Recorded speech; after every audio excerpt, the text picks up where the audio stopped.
Two friends attempt one of the toughest climbs in Alaska. Yeah? One is horribly injured. Do they wait for rescue? Or risk a treacherous descent? Do you want it? The choice is tearing them apart. I want off this mountain! Help isn't coming. And the mountain is trying to kill them any way it can. Avalanches are roaring everywhere. It's bad. It's war.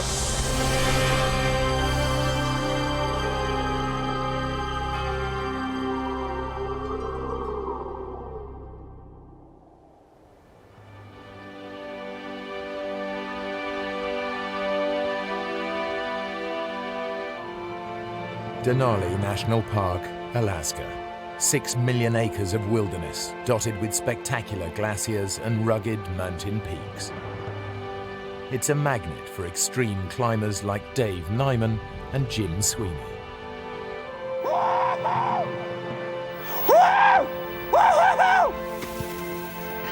Man, you should see the view from here! This is an area as big as England. We were the only climbers in the whole Alaska range that we knew of. Jim Sweeney's idea of heaven is taking on a treacherous rock face with his good friend Dave Nyman, the man who taught him to climb. We've had great times in the mountains, thousands of hours, and we've taught each other a lot.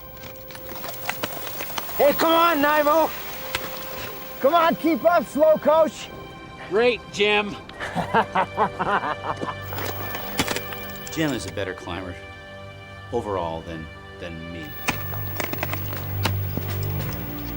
Dave and Jim are attempting a route up Mount Johnson that no one has conquered before, though many have tried. It's called the Elevator Shaft, a 2,000-foot ice climb in a wall of granite. I was looking for something steep and hard to do. I'm a fighter, you know. I grew up as a boxer. I fought every kid in town. Because a climb is not just the act of climbing, it's also how you interact with your partner, what kind of trust, what kind of knowledge you have of what your partner would do if something happens.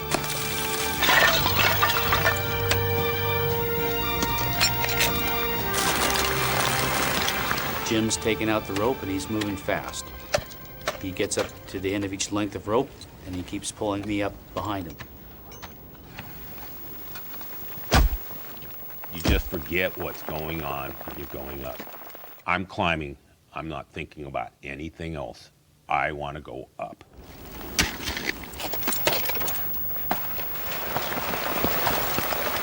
Hang on, Dave! Gotta get past the snowballs! After 2 hours of fast climbing, Jim reaches a bulge of snow above him. I'm looking for ice. I'm looking for something hard to get some purchase in. Oh! I was just kind of hunkering down, trying to keep snow from hitting me as he was fussing around up there.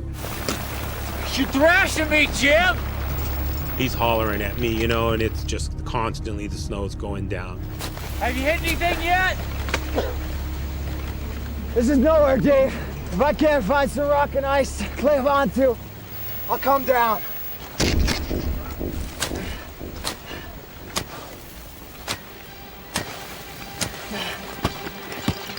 Ah!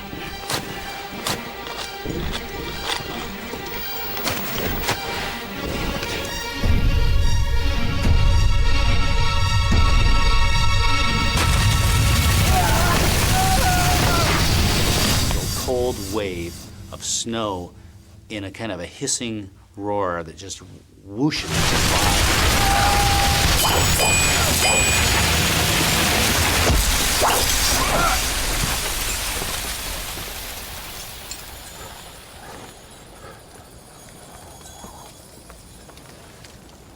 He's not moving.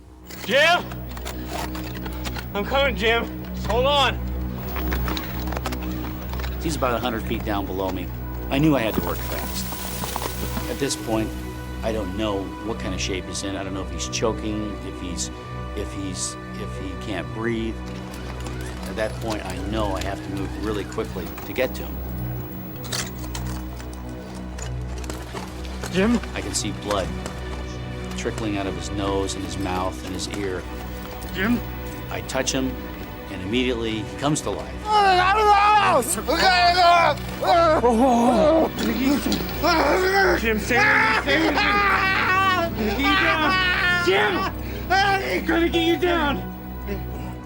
Jim? Stay with me! I had to transition from being more or less the follower to being the leader. I knew everything was up to me from now on.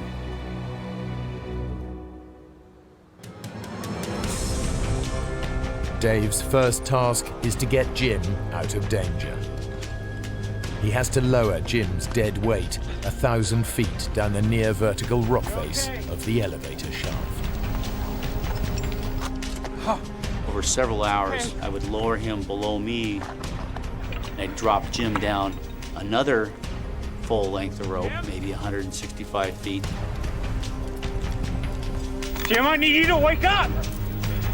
Jim!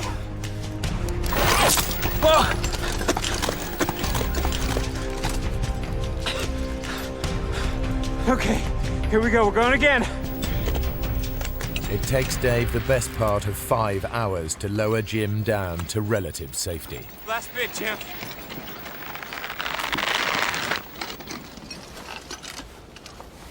Jim. Damn it, Jim. Stay with me. Stay with me, Jim. I have no memories of the fall whatsoever. None. The first thing real I remember was Dave screaming at me. Wake up! Come on. Stay with me. Dave and Jim are still 5,500 feet up Mount Johnson, in an area rife with avalanches.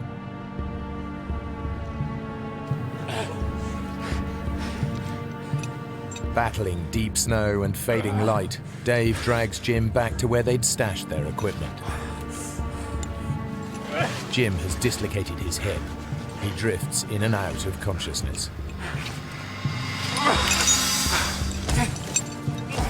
Now Dave has to find a way of surviving the night. I dig straight into the hillside and move the snow from this 45-degree face. He digs a snow hole. The snow will insulate them from the plummeting temperatures of the oncoming night.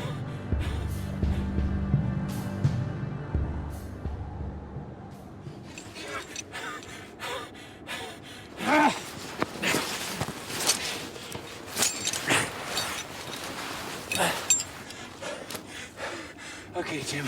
Let's get you safe.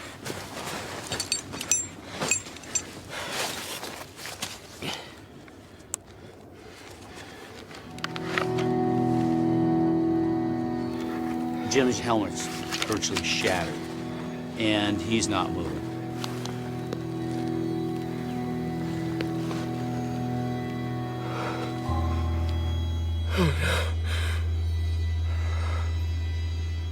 At that point, I realized that this has gone from bad to even worse.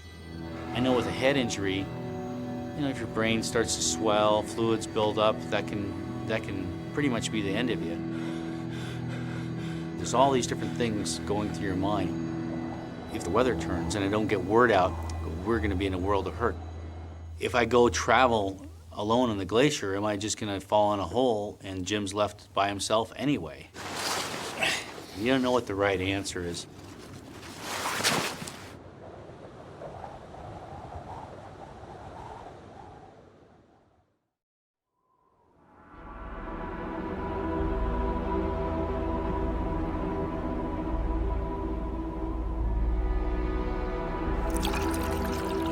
By morning, Jim is semi-conscious and Dave has made a decision.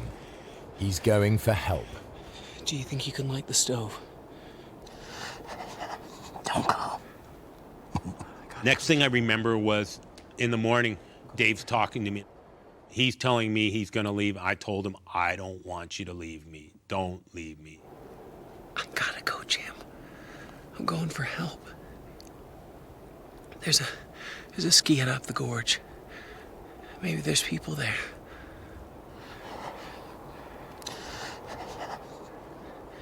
They might have a radio. We'll get a plane and be out of here in no time. I'll be back in a few hours, okay?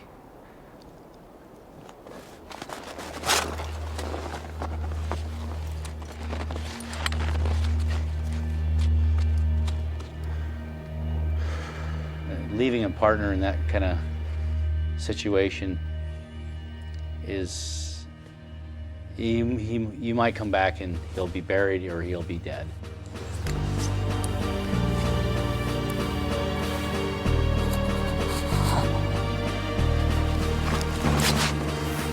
First, Dave skis a mile down Mount Johnson to the glacier, which runs like a motorway through the mountains. The ski hut is then a 7-mile struggle uphill, a dangerous route across crevasse-cracked terrain.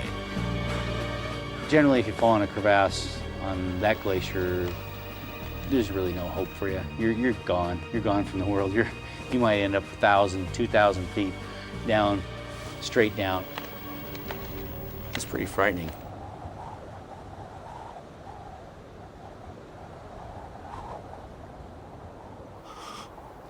I don't know who I am. I'm freezing. My forehead's on fire, my body's cold. I'm laying there, I'm pounding, my heart just going boom, boom, boom. The whole body's just going boom, boom, boom.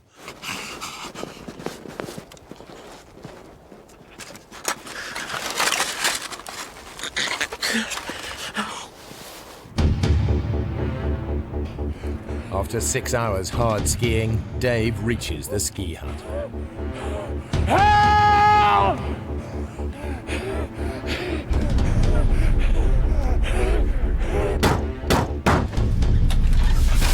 Yeah, radio! Radio! No! Oh, great. That means there's no cavalry coming today, and we can't just pick up the radio and call a plane passing overhead. Come and sit down. The group of skiers are on vacation. One of them is a paramedic. He agrees to go look for Jim. I'm greatly heartened by this, but I am shot. Just stay here and rest up. We'll see what we can do. And I told the 2 skiers leaving, if they don't get to him tonight, they'll probably freeze. You're clear about where he is. You sure you can find him? We'll just follow your tracks. It's okay. Hey, be careful with him. Unable to radio for help, Dave and one of the skiers tramp out a giant SOS in the snow.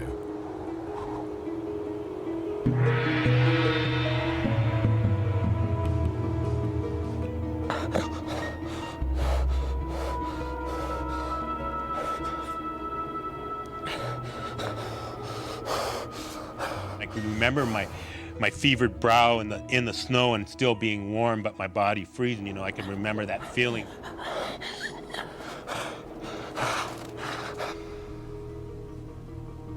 We spent a lot of time together. We've been into a lot of different things. Hang in there, buddy. Jim would never give up. Miles away, alone and exposed on the mountain, Jim is losing his grip on reality again.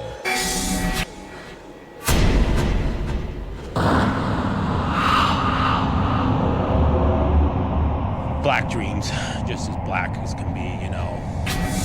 I didn't know who I was with, where I was at. I didn't even know I was a climber.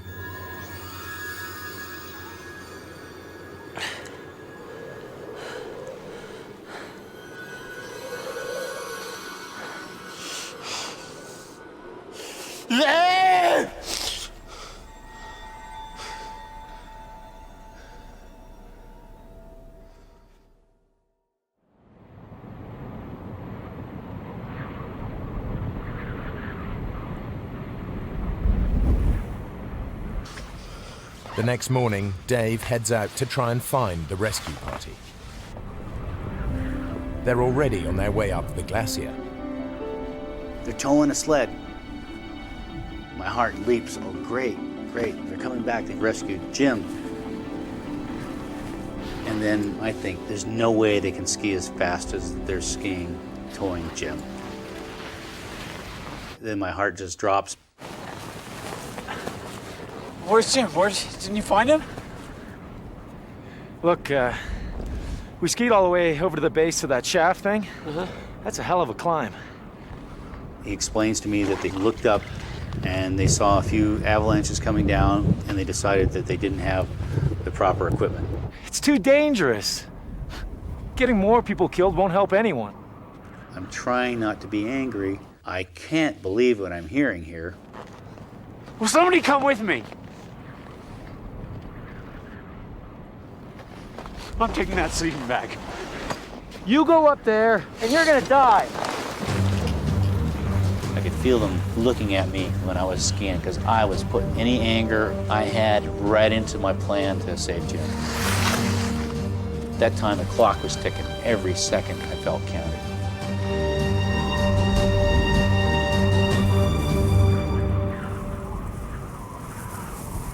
Eight miles away, Jim is being buried by snowslides. I realized I was somewhere bad. I'm totally encased in snow. I'm going, where the hell's Dave? I raced down the glacier. Maybe what I covered in 6 hours took a half hour, going downhill. And so I made it in no time down to the camp and just started grabbing gear. Dave heads back up to Mount Johnson, to the snow hole where he'd left Jim 30 hours earlier.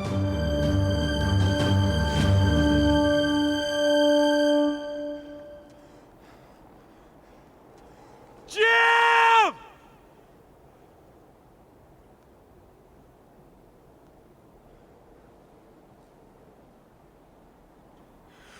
Jim! I heard probably the most beautiful sound I've ever heard. Oh!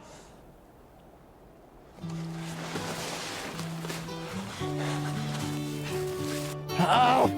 And I'm screaming, and I hear Dave. Jim?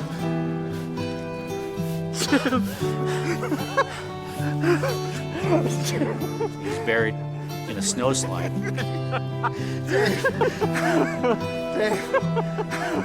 Buddy was smiling, just dumb and as happy as you would expect a person in his predicament to be. I'm crying, I'm back to the helplessness, crying, fighting, I can do both. Feel sorry for myself and fight.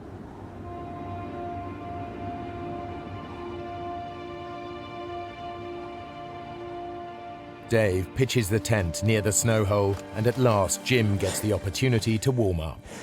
This is a nice, big, warm sleeping bag. Jim, I need to take a look at your hip.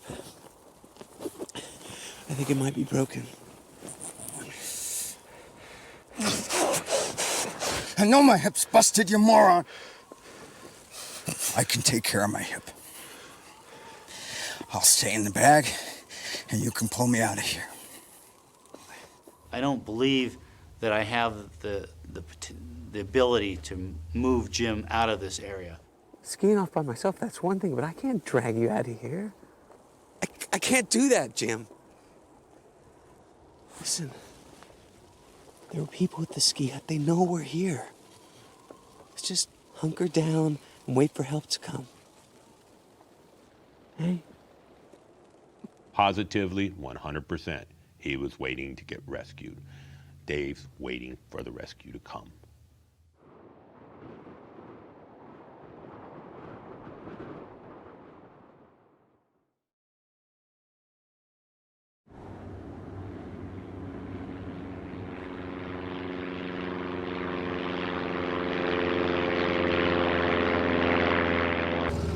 Mark Niver and his wife Roberta are flying over the Ruth Glacier looking for a place to land for a romantic picnic. It was the place that Mark had proposed to me. It was our anniversary, so we decided to go up there. That was our plan. Stay up there for an hour or two and have some lunch and kind of walk around and we wanted to enjoy the sights because it's just such a gorgeous area up there. As we turned, I could see that the weather doesn't look all that great. I don't think we should land. I think we better go home. Okay, hon.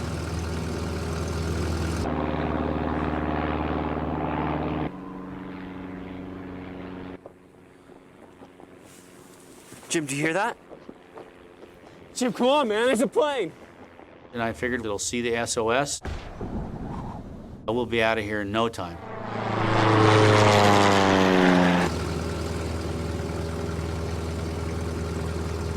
Roberta, look, SOS! We gotta go in. No, we don't, Mark. Roberta doesn't want to risk landing. She's 7.5 months pregnant.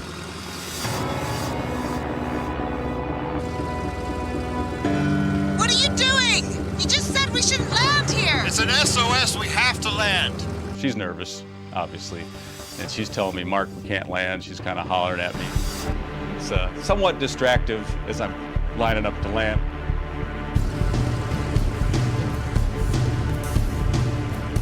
In the poor light, Mark can't tell if it's 3 feet or 30 feet down to the snow.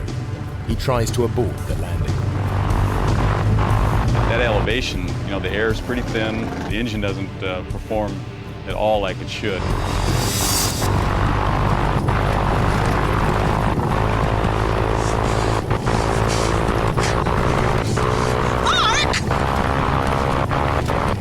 So I grabbed my stomach and held on.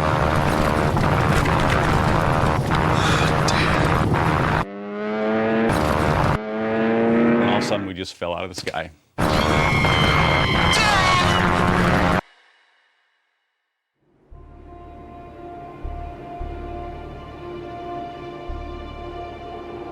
Dave and Jim remain stranded halfway up Mount Johnson. Unbeknownst to them, Mark and Roberta Niver's plane has crashed 8 miles away. Their attempt to help has only made things worse. Fortunately, the shelter of the ski hut is close at hand. Living in Alaska, things happen. You just have to adapt to what your situation is. Hello, where'd you come? Can you help, please? The baby is still moving, but Roberta has ruptured 2 discs in her back. I had to pull within myself. It was already a very scary situation. Tried to remain calm and tried not to dwell on what if. I was afraid if I started to think what if, I'd be in trouble. We saw that SOS. Is it yours? No. Hey, sit down. It's a long story. Mark gets all the details of Jim's climbing accident and Dave's determination to rescue him. Immediately, I'm thinking of those guys. I mean, the snow's falling, the wind's blowing. They're on some side of a mountain someplace, and who knows what condition. With hope of rescue dwindling, Dave and Jim resign themselves to spending another night on the mountain. As it gets darker, I can hear the snowflakes hitting the tent. They're huge. We're in no man's land.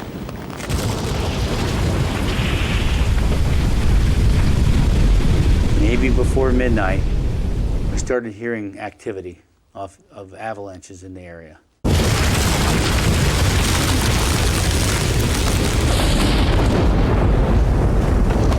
Dave! Wake up! Wake up, Dave! I'm screaming at Dave as loud as I can. Wake up! All of a sudden, it sounds like jets are coming.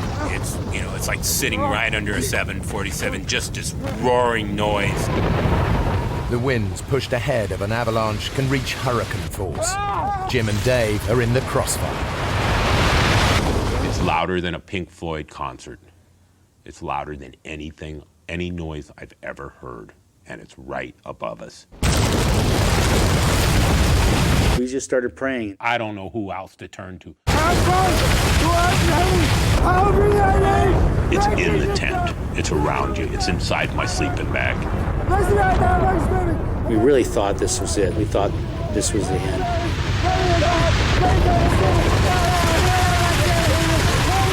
But we're saying these prayers just constantly, 3 every minute for hours. numerous times we were hit by 100-mile-an-hour wind blasts and just pelted with snow, but the big one didn't come.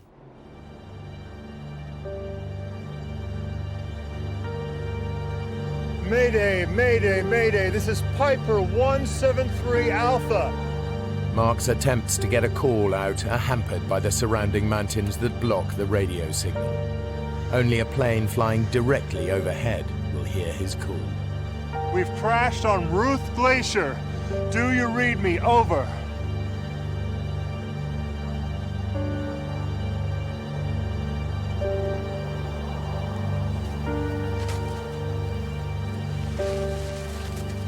I'm still amazed to this date that we're still around after that night.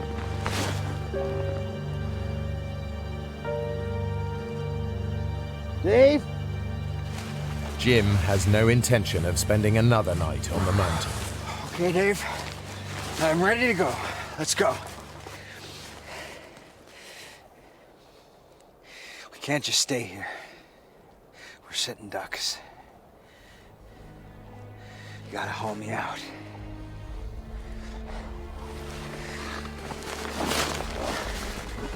We can make it down to the glacier. Someone will see us there, man. No one will see us here. Jim, would you look? It's too steep. I didn't think I could do it. Even if we cut across, we could start an avalanche. I'm pissed because we're going nowhere. What are you doing, Dave? I'm looking for a safe spot. Come off it. There is no safe spot in this whole valley. We just gotta get out of here. We're moving over there. That won't make any difference. He puts me in the bivy sack to haul me over there. I don't like anything to do with this. I set up the tent in this new location, and I feel pretty good about it. I said, Jim, your worries are over, buddy. We're good here until rescue comes. You're dreaming. You know, just cut the bull. Quit acting all mellow. There's nothing mellow about this. You are always trying to swim upstream. What are you talking about? He's not fighting it. He's just kind of, letting it take him for a ride. No, I wish I could stand up and walk off this thing. We would be down in an hour if I could stand up, We gotta fight. What the heck are you talking about? Man against nature. What a bunch of crock of BS. I want to go down, Dave. Do you want to live? Do you want to live? Then do what I tell you to for once.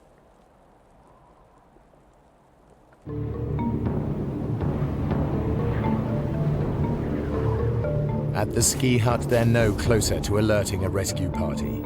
The food supply is running low, and the strain is beginning to show. There is nothing. Nobody there. I don't know how much longer I can do this, Mark. I'm sure somebody's made contact that we're missing, but they don't know if we're dead or alive. This is the 6th night on the mountain, and it's still snowing heavily. Jim and Dave are now holed up in what Dave believes to be a sheltered spot. And we might get a little bit of a blast. Nothing like the night before. Just feeling good. Yeah, I was right with my assessment. I put us in a safe place.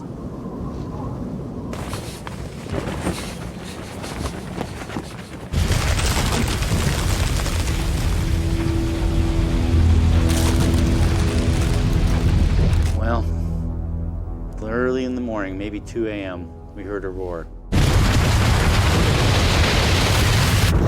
Oh, what the hell is that, Dave? Wake up! There's a sickening, cracking rumble, explosions, boom.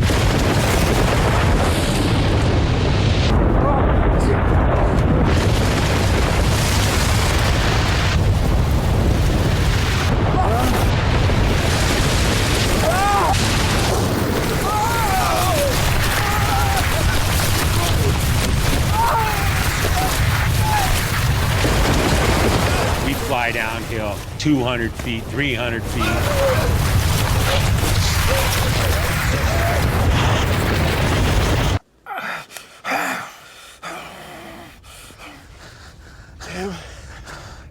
Jim, are you okay? were completely buried, 100% encased in snow. And my hips just screaming.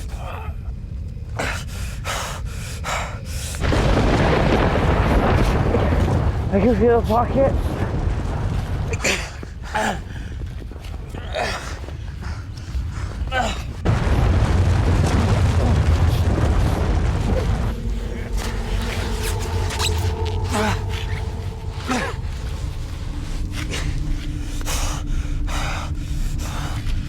And he pulled me out of the snow. He lays me out on the ground in the sleeping bag, and I'm just laying there. The avalanches are roaring everywhere. It's just as bad, you know, bad. It's war.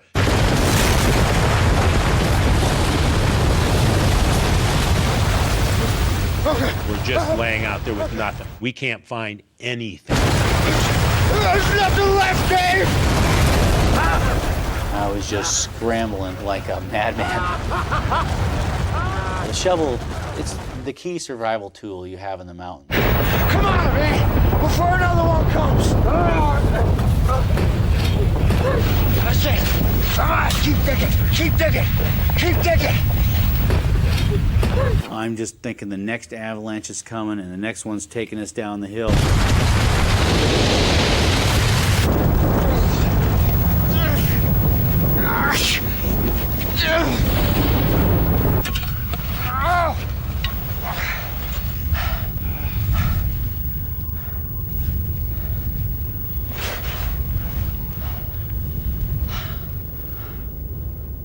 You really could care less about the other person. Sure, you love the guy, but hey, at a certain level, you think about yourself first. I will clamp myself, I'll chain myself to a leg, I'll bite it off, I'll crawl down here and kick his ass if he leaves me. There's dark thoughts, darkness that creeps in a survival situation. I don't have to be here. I'm mobile. Why the hell don't I just get out of here?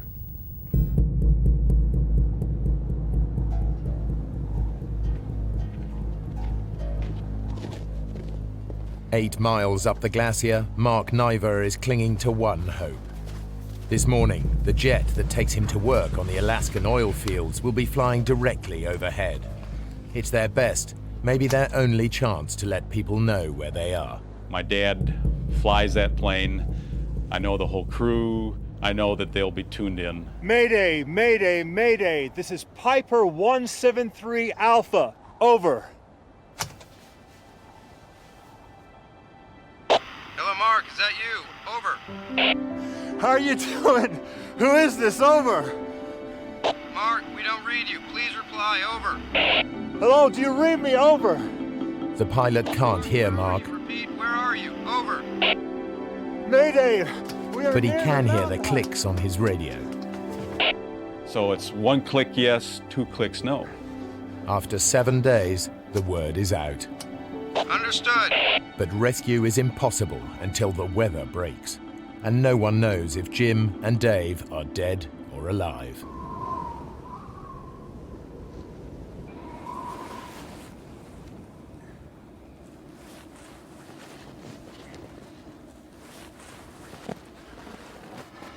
I was so whooped by the avalanches from the night before. It was like someone pointing a gun at your head, clicking the trigger, shooting it, and just missing your head. And it was like that for hours. When you looked at him, you just looked at this sagging face, uninspired, totally whooped man. Hey, Dave. Stop snowing, right? It's time for me to take over and tell Dave what to start doing. This is a tricky situation for me. I'm pissed, but I can't give him a bad time. I want to go down. I have to work with Dave. What do you want to do? You want to go back to the base camp? Get some more food?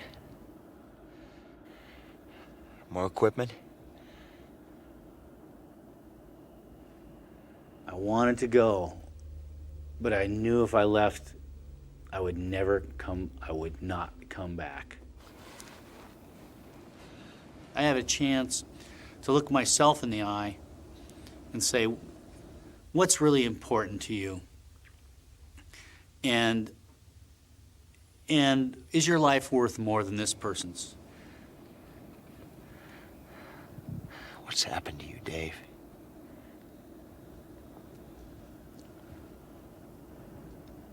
I'll tell you what. You get me off this mountain, I will buy you the biggest, juiciest steak you've ever seen in your life at the Double Muskie. What do you say?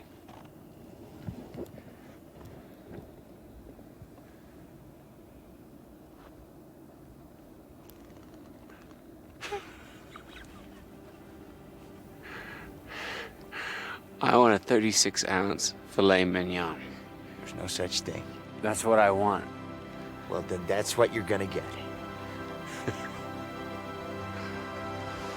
That was a huge, huge turning point for me, having that opportunity to leave and then just really deciding with 100% certainty that we were gonna make it together, that I'm not gonna leave him. So begins a back-breaking ordeal to drag Jim down the mountain. Start to shovel the trail, packing down, then I'd go back and pull Jim.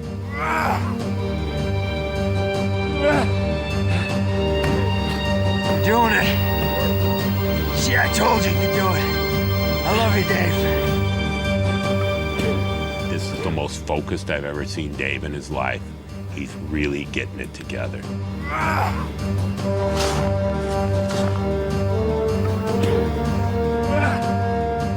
Inch by inch, foot by foot, we're moving down the valley.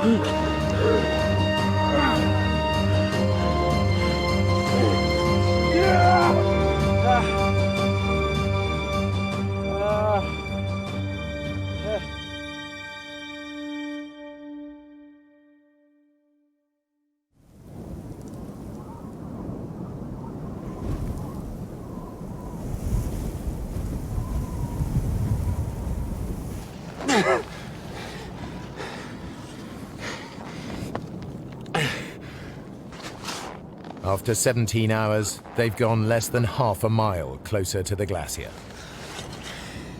Dave? Dave? You're doing it, man. You're doing it.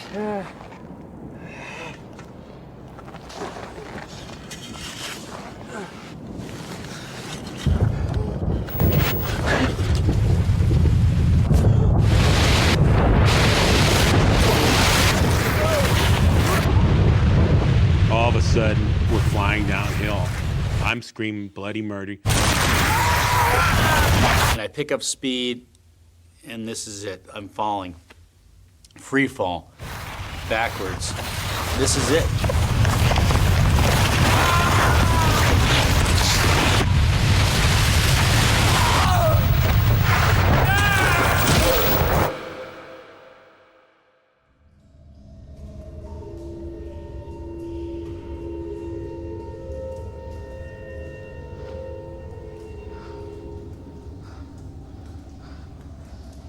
Jim's luck has held.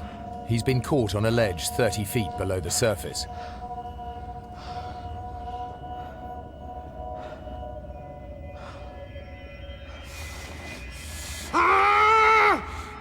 Is that it? Is that all you got? I start screaming at God, you know. I'm telling him, I can take more. I can take more. Come on! I can take more!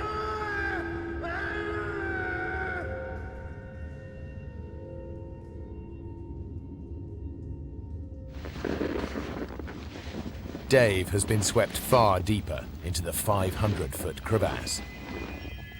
I just barely avoided going down to the bottom. You can kind of see 300-400 feet down it.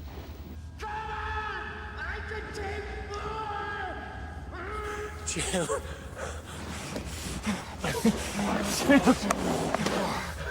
Jim. Oh, Jim. There's a ramp. And he says, Jim. He goes, there's a way out. We can make that, Jim. We can make that. Ramp must have been about 70 degrees. It was just ridiculous. Okay, Jim. On the count of 3. 1, 2. And again. 1, 2. That's the stuff. That's the stuff. Good, Jim. You're helping me. I'm looking right up at Dave. He's looking right down at me. This is going to be a lot of work. Hold yourself there. I'm holding me. I'm holding. Come on. 1, 2, 3. It's total team effort. Total us working together. I had to try to get him up this ramp. Come on, Jim. You gotta help me. He didn't have an ice axe, didn't have a shovel. Now my precious shovel is gone. Get on you, man. I'm holding. We're probably moving a foot at a time. Sometimes we're probably only making 4 inches on a pull.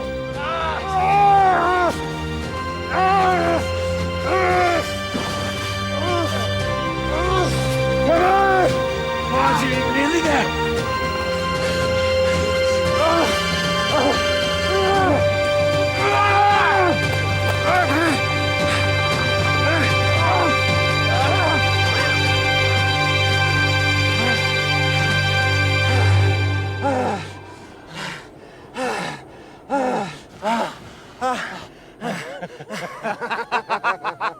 We're laughing. We're out of the crevasse. We're laughing.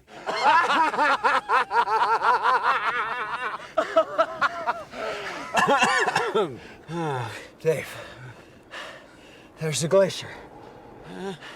Let's just go for it. Let's toboggan down right now. No. No way. It's too steep. It's full of crevasses. I'm feeling invincible.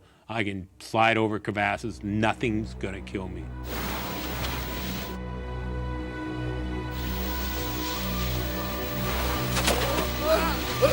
I'm sliding out of control down the gorge. I feel like I'm sledding as a kid. As soon as I got over 1 mile an hour, it just took off like a rocket.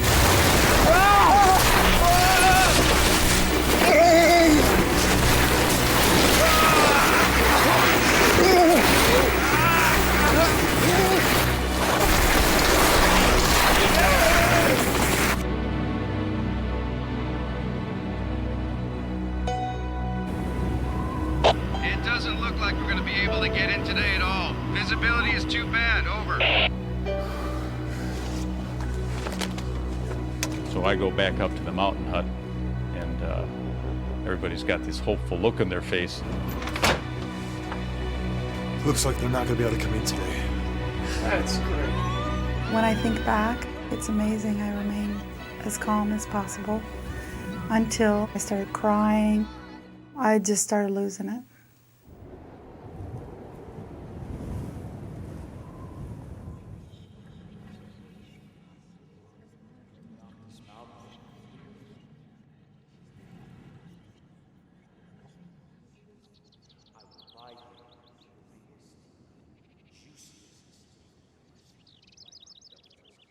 I swore I could hear voices. And I don't know if I'm going crazy. I could hear birds chirping, seemingly miles away. I could hear the tinkle of the snowflakes as it hit the snow. My senses became very acute.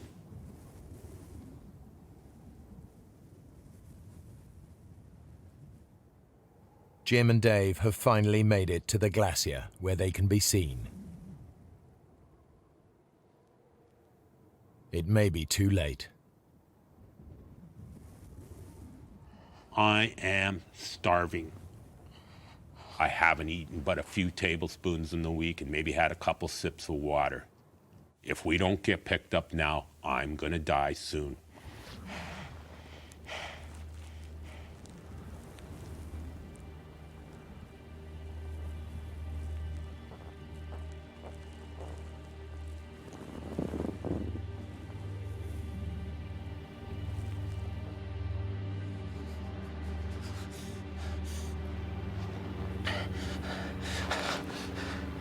Now you're an airplane.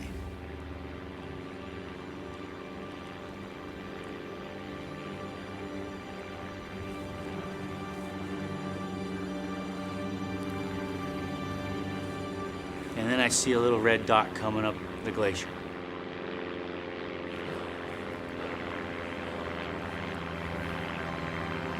A brief and almost miraculous break in the clouds has made rescue possible. That was a great moment. It was really hard for me to, of course I broke down and cried at that point. And You did it, Dave. You did it. It's the best sound I've ever heard in my life.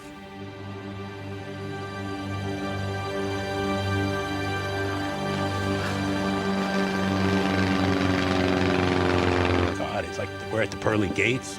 I mean, he's right there. He's circling over us. He keeps tilting his wings at us. Get your act together. he's saying, "Don't cry, stand up, you're a hero." And so he's telling me all this stuff of how to act, you know. You saved my life, you're a hero. You don't want to be blubbering when the helicopter comes. Shut up, Jim.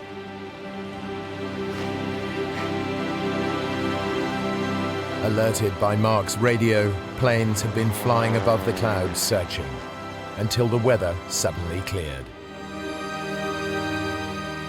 Those few minutes of sunlight have saved them all.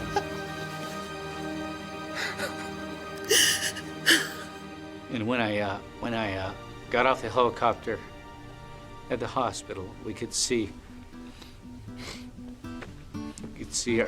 our friends all lined up on the fence. It was great. Of course, my mom was happy to see I was the one that was walking. I smoke dope the whole time I'm in the hospital. My buddies show up with a bunch of beer. It's like a party every day in my room.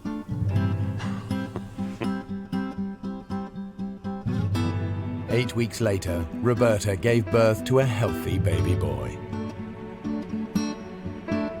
Though Jim never fully recovered from his hip injury, it didn't stop him climbing.